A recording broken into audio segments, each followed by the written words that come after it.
காலத்தால் அழியாத மத சார்பற்ற நடுநிலை தவறாத உங்கள் குரல் ஃப்ரம் மீடியா நெட்வொர்க்கிங் இரவு நேர செய்தி அறிக்கைகள். முதலில் தலைப்புச் செய்திகள். மட்டக்களப்பு பகுதியில் முற்றாக தீக்கிரையாகிய வீடு, தெய்வாதீனமாக உயிர் தப்பிய வீட்டார். இந்தியாவின் 80வது சுதந்திரத்தை முன்னிட்டு யாழில் கொடியேற்றம். உயர்தர பரீட்சை வினாத்தாள் முறைகேடுகள் விவகாரம் ஆரம்பமான சிஐடி விசாரணை. இலங்கையில் வங்கிகளில் கணக்கு வைத்திருப்போர் அவதானம், விடுக்கப்பட்டுள்ள அவசர எச்சரிக்கை. புதிய வாகனங்களை வாங்க காத்திருப்போருக்கு வெளியான அதிர்ச்சி தகவல். 25க்கு மேல் வெற்றிடங்கள், பரீட்சைக்கான தேர்வை நம்பி காத்திருக்கும் விண்ணப்பதாரர்களின் கோரிக்கை. கடலில் திடீரென விபத்துக்குள்ளான கப்பல், மீட்கப்பட்ட 11 பேர் மருத்துவமனையில், ஒருவர் மாயம். வெளிநாட்டிலிருந்து அழைத்து வரப்படவுள்ள மிக ஆபத்தான நபர்கள், பதற்றத்தில் பல அரசியல்வாதிகள். தொடர்பான விரிவான செய்திகள். மட்டக்களப்பு செங்கலடி சந்தை பகுதியில் மின்சார கசிவு காரணமாக வீடொன்று முற்றிலும் தீக்கரையாகியுள்ளது. இந்த விபத்தானது இன்று காலையில் இடம்பெற்றுள்ளது. மின்சார கசிவு காரணமாக இந்த தீ விபத்து சம்பவித்துள்ளதாக ஆரம்பகட்ட விசாரணைகளில் இருந்து தெரிய வந்துள்ளது. இன்று காலை வேளையில் குறித்த வீட்டின் மின்னொழுக்கு காரணமாகவே தீ மூண்டுள்ளது.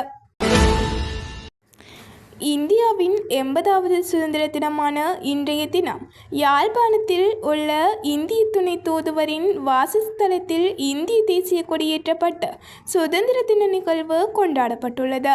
யாழ்ப்பாணம் கச்சேரி நல்லூர் வீதியில் அமைந்துள்ள இந்திய துணை தூதுவரின் வாசஸ்தலத்தில் காலை 9 மணியளவில் இந்தியாவின் தேசிய கொடியை துணை தூதர் சாய் முரளி ஏற்றி வைத்துள்ளார். ஹம்பாந்தோட்டை பகுதியில் உயர்தர பரீட்சை வினாத்தாள் ஒருங்கிணைப்பு மையத்தில் சமீபத்தில் இடம்பெற்றதாக கூறப்படும் வினாத்தாள் முறைகேடுகள் குறித்து குற்றப்புலனாய்வு பிரிவு விசாரணையை தொடங்கியுள்ளது. இந்த விவகாரம் தொடர்பான விசாரணை குற்றப்புலனாய்வு பிரிவிடம் ஒப்படைக்கப்பட்டுள்ளதாக கல்வி உயர்கல்வி பிரதி அமைச்சர் மதுர செனவிரத்ன தெரிவித்துள்ளார். வங்கி அதிகாரிகள் மற்றும் போலீஸ் உத்தியோகத்தர்கள் என நாடகமாடி இணையவழி ஊடாக பொதுமக்களை அச்சுறுத்தி பண மோசடியில் ஈடுபடும் குழுவினர் தொடர்பில் பொதுமக்கள் அவதானத்துடன் செயற்படுமாறு இலங்கை கணினி அவசர பதிலளிப்பு குழு எச்சரித்துள்ளது. போலீஸ் உத்தியோகத்தர்கள் அல்லது வங்கி அதிகாரிகள் என தெரிவிக்கும் நபர்களிடம் தனிப்பட்ட தகவல்களை வழங்க வேண்டாம் என்றும் எச்சரிக்கப்பட்டுள்ளனர். இலங்கையில் வாகனங்களின் விலைகள் மீண்டும் கடுமையாக அதிகரிக்கலாம் என வாகன இறக்குமதியாளர்கள் தெரிவிக்கின்றனர். இறக்குமதி வரி மீதான 50% கூடுதல் வரி டிசம்பர் 31 வரை நீடிக்கப்பட்டுள்ளதே இதற்கு காரணமாகும். இதனால் Suzuki, Wagon, Toyota Raize, Honda, Toyota Prado உள்ளிட்ட வாகனங்களின் விலைகள் ₹5 லட்சம் முதல் ₹50 லட்சம் வரை அதிகரிக்க வாய்ப்புள்ளதாக தெரிவிக்கப்படுகின்றது.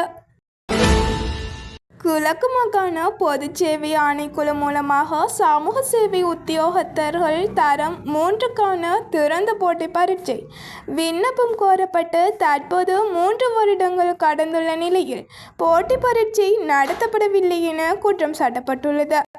அத்துடன் விண்ணப்பங்கள் கோரப்பட்ட அதே பரீட்சைக்கான கட்டணங்களும் செலுத்தப்பட்டுள்ளதாக தெரிவிக்கப்பட்டுள்ளது.